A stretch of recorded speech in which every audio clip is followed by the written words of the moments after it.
Welcome to the news on NTA International. I am Nolin Ebel Ame and my sign language interpreter is Hannah Olayinka.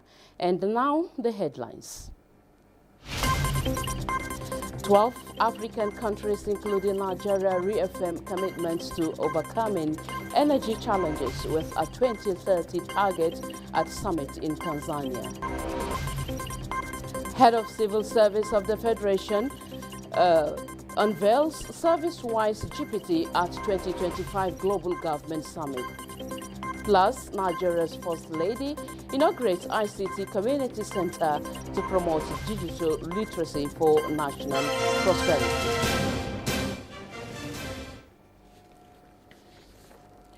And now to the news. 12 African countries, including Nigeria, have reaffirmed commitment to overcoming the challenges related to power and energy provision for the social and economic development of their citizens. This pledge was highlighted during the ongoing Mission 300 Million African Energy Summit in Tanzania. Musa Babaliu reports. An investigation showed that over 570 million people in Africa lack access to electricity, which represent 83% of the global population without the amenity. The research indicates that more than 1 billion people on the continent do not have access to clean cooking energy. These issues, compounded by the effects of climate change, have intensified the social and economic challenges facing Africa. In response to these challenges, the Mission 300 Million African Energy Project was initiated. That is why Ajay Banga, President of the World Bank Group, and I joined together to launch the Mission 300 with a goal of expanding access of 300 million people in Africa to electricity by 2030. M300 is the cornerstone of a jobs agenda. It is not just about electricity. It is not just about clean cooking. It is not just about healthcare. It is about people and their optimism and their hope for dignity. This is the cornerstone of a jobs agenda. It is the foundation for future development, and we would like to be your partners as we go forward.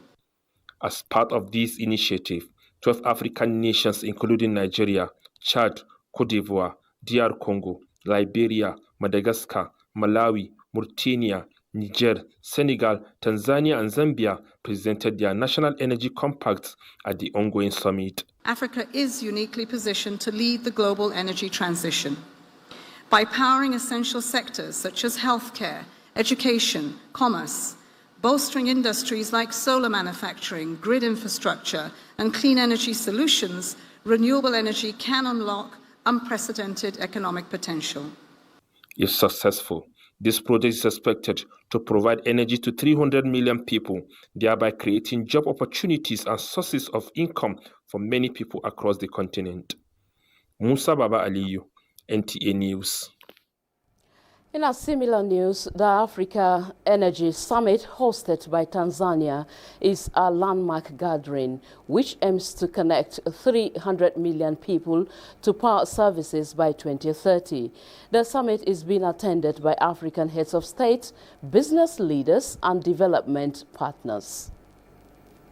Of the World Bank. The Mission 300 Africa Energy Summit is bringing together world leaders and development partner leaders to help connect 300 million people to electricity in Africa by 2030.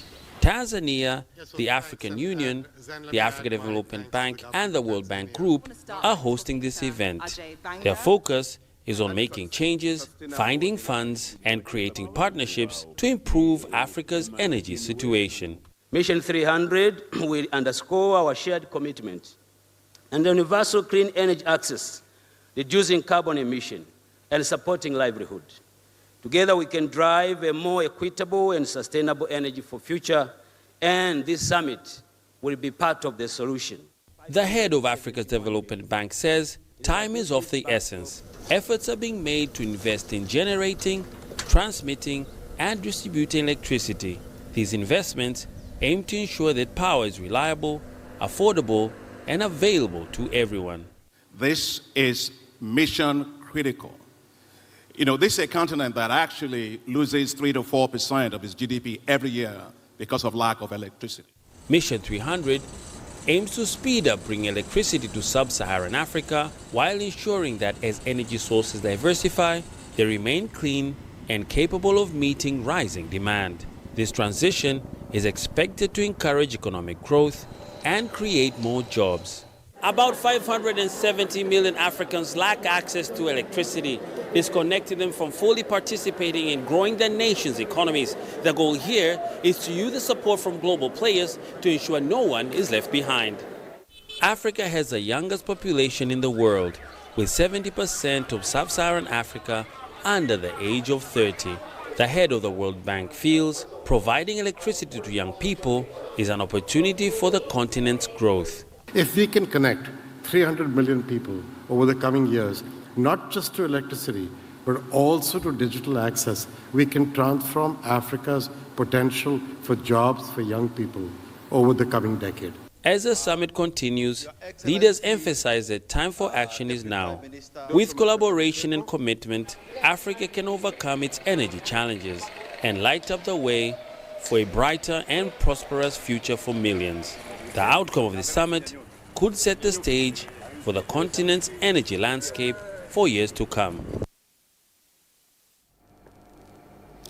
In another summit elsewhere, the head of the Civil Service of the Federation, Didi Esther Walson-Jack, has unveiled Service-Wise GPT, the country's revolutionary advancement in the use of artificial intelligence for governance, setting a new standard for public service transformation at the Global Government Summit 2025 in Singapore. In a statement signed by Director, Information and Public Relations Office of the Head of the Civil Service of the Federation, Walson-Jack, in her presentation titled Model Behavior, Show to Government with Govern with AI, Empowering Governance with AI, Nigeria's National AI Journey, and Service-Wise GPT Insight. She highlighted Nigeria's innovative draft National Artificial Intelligence Strategy developed by the Federal Ministry of Communication, Innovation and Digital Economy. She emphasized AI's potential to contribute significantly to the national and global economy while stressing the need for responsible, ethical, and inclusive governance approaches to harness the technological revolution and, once operational, would automate policy drafting and official memos and provide real-time policy research assistance. She stressed that applying Service-Wise GPT would save time and reduce administrative task hours for civil servants, improve compliance, ensure regulatory adherence, enhance productivity, facilitate faster decision-making across ministries, and ultimately improve service delivery. The Service-Wise GPT is a testament to the commitment of the President Bola Tinubu's led federal government of leveraging technology for public good. Dozens of journalists took to the streets of Pakistan's capital, Islamabad, to protest a new disinformation law that they say is designed to crack down on dissent. The legislation, which the government passed on Tuesday, enshrines punishments of up to 3 years in prison for anyone who spreads information online that they have reason to believe to be false or fake. Francis Udojo has the report. Pakistan's decision to criminalize online disinformation by passing legislation that enshrines punishments of up to 3 years in prison has met resistance from journalists. A decision they say is designed to crack down on dissent. The law targets anyone who intentionally disseminates information online that they have reason to believe to be false or fake and likely to cause or create a sense of fear, panic, disorder, or unrest. Member of the Pakistan Federal Union of Journalists told the media that government had assured reporters they would be consulted, but said they were betrayed and backstabbed. even when journalists genuinely wanted a law against misinformation. But if it is not being done through open discussion, but rather through fear and coercion, they will challenge it on every available platform. The bill will now be passed to the president for endorsement. Facebook, TikTok, and WhatsApp are among the most popular social media platforms in Pakistan, where low digital literacy fuels the spread of false information, conspiracy theories, and deepfakes. Francis Udojo, NTA News. Francis Odojo also reports that the United Nations has issued a warning about the dire humanitarian situation in the Democratic Republic of Congo. The warning follows intense fighting between the army and M23 rebels, which has spread to Goma, a city of about 2 million locals and internally displaced persons. During a press briefing, Under Secretary General for Peace Operations, Jean P. Lacroix, described the situation in the Democratic Republic of Congo as volatile and dangerous. He said the civilian population in a region that is already massively affected and where the humanitarian challenges are daunting certainly risk a border humanitarian disaster. The announcement of an upcoming meeting of the AU Peace and Security Council is very important. We look forward to further engagement by the African Union in the efforts that are currently being made with a view to bringing about a cessation of hostilities. So we count on the AU's involvement in those efforts. The Eastern DRC has been in crisis for decades, and the UN has warned that the M23 offensive risks turning into a regional war. There are already close to 6.5 million displaced persons in the country, including nearly 3 million in North Kivu province, where the Goma crisis is unfolding. Meanwhile, Reims in France, a city crossed by two rivers, the Ilia and the Vilaine, is experiencing floods not seen in over 40 years. As a result, Francois-Noël Buffet, Minister Delegate to the Ministry of the Interior, and Francois Gattel, Minister Delegate for Rural Affairs, attended a meeting at the Departmental Operational Center in the Prefecture of Reims. Consequently, swathes of Brittany in the west of the country have been placed on red weather alert as violent storms raised flood levels. Weather Service Meteo France warned that the situation could get worse. 8 other French departments were on orange weather alert for flooding, flash floods, or, in the case of the French Alps, avalanche. The city over the weekend evacuated about 400 residents living in streets near the city's St. Martin Canal and turned gyms into temporary shelters. The rising water lifted houseboats on the canal to the same level as cars parked on the street.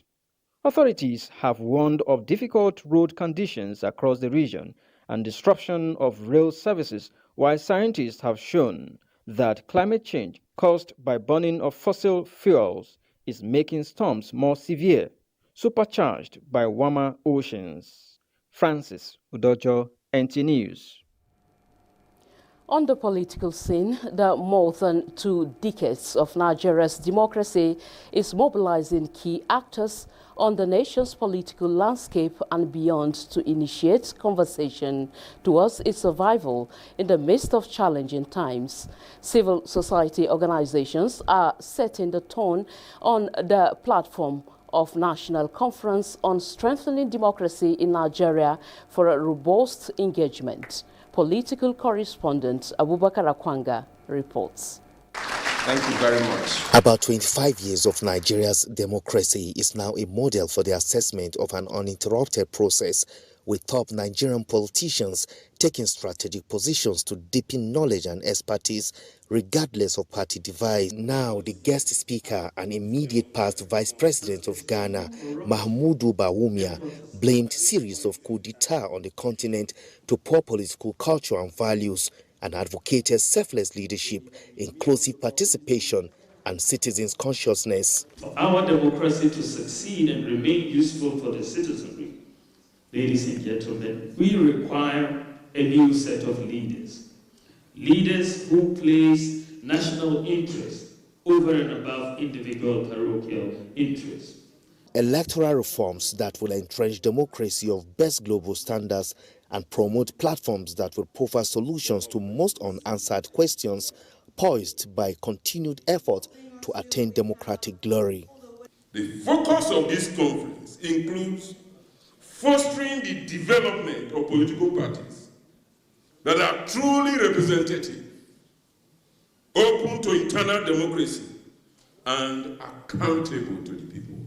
We must use democratic institutions and democratic practices to revive, to bring back the integrity of the electoral process. Representative of Nigerian Vice President, former presidential candidate Labour Party, former governors and other stakeholders remarked that Nigerian democracy must be defended against abuse and manipulation. Nigeria's position regarding the fate of democracy in Africa, particularly in our neighborhood, is to respect the sovereignty of peoples and encourage a return to democracy because citizens in each country desire that return.